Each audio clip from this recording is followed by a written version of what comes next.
ठीक है बच्चे, स्टार्ट करते हैं हम क्वेश्चन नंबर 10 एनसीईआरटी एक्सरसाइज का ही। देखिए क्वेश्चन नंबर 10 हमें क्या बोल रहा है।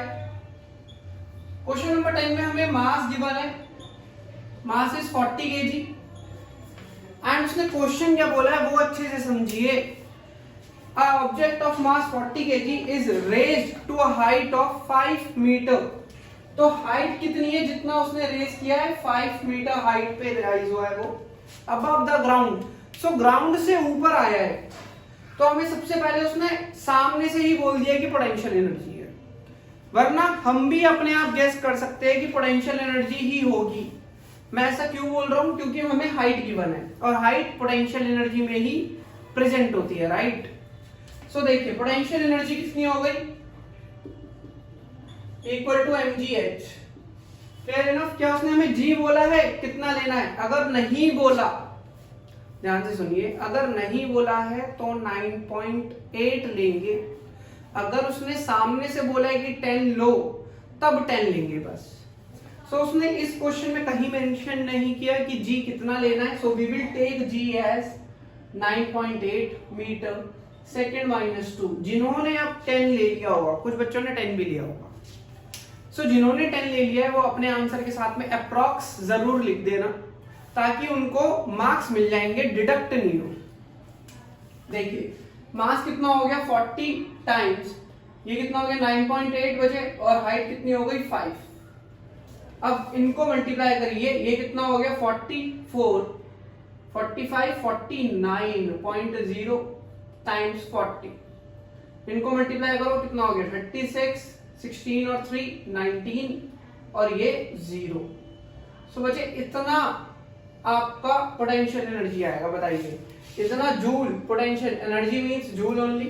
सो इतनी पोटेंशियल एनर्जी होगी। फर्स्ट पार्ट ये, किसका सही है किसका नहीं वो मैं अभी क्वेश्चन के एंड में पूछूंगा।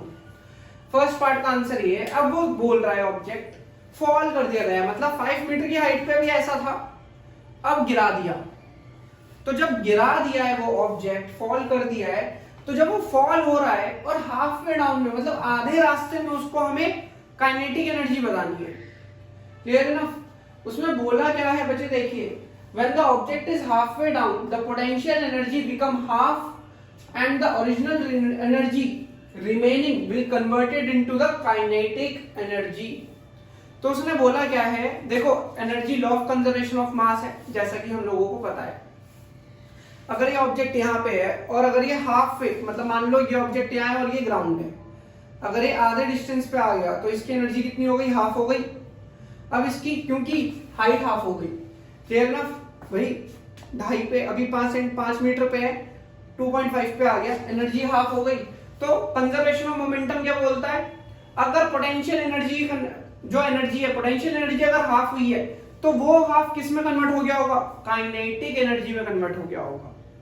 क्लियर है बच्चे, जो हाफ हुआ है potential energy, that energy will be converted into the kinetic energy. Clear है, जो पोटेंशियल एनर्जी थी वहां पे जो हाफ हुई है वो हाफ जो है वो कन्वर्ट हो गई काइनेटिक एनर्जी में। देखिए सपोज अगर ये बॉल है, ये बॉल इस ग्राउंड से 5 मीटर पे है और ये बॉल आधे रास्ते में आ गई है अब 2.5 मीटर पे, तो इतनी जो एनर्जी थी, ये एनर्जी ये कहां चली गई, काइनेटिक एनर्जी में चली गई, और इतनी एनर्जी जो है इसके पास, वो एनर्जी इसके पास पोटेंशियल एनर्जी है।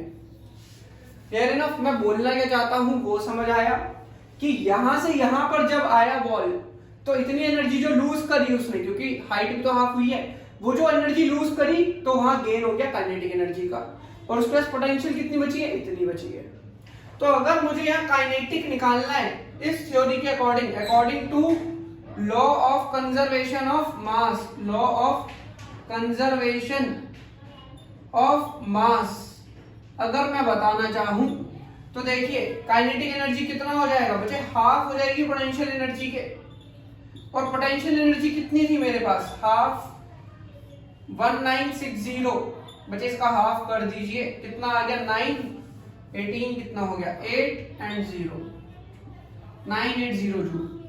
तो ये मेरे पास पोटेंशियल एनर्जी, काइनेटिक एनर्जी आ गई जो इसमें इस क्वेश्चन में उसने मांगा था। बच्चे आई होप आपको समझ आ गया होगा इतना। अगर आपको इतना समझ आ गया है तो आप डिस्क्रिप्शन में गिवन लिंक ऐप पे क्लिक करो, डाउनलोड करो उस ऐप को और हमारे साथ डायरेक्ट कांटेक्ट करिए और हमारी लाइव क्लासेस का पार्ट बनिए। Thank you.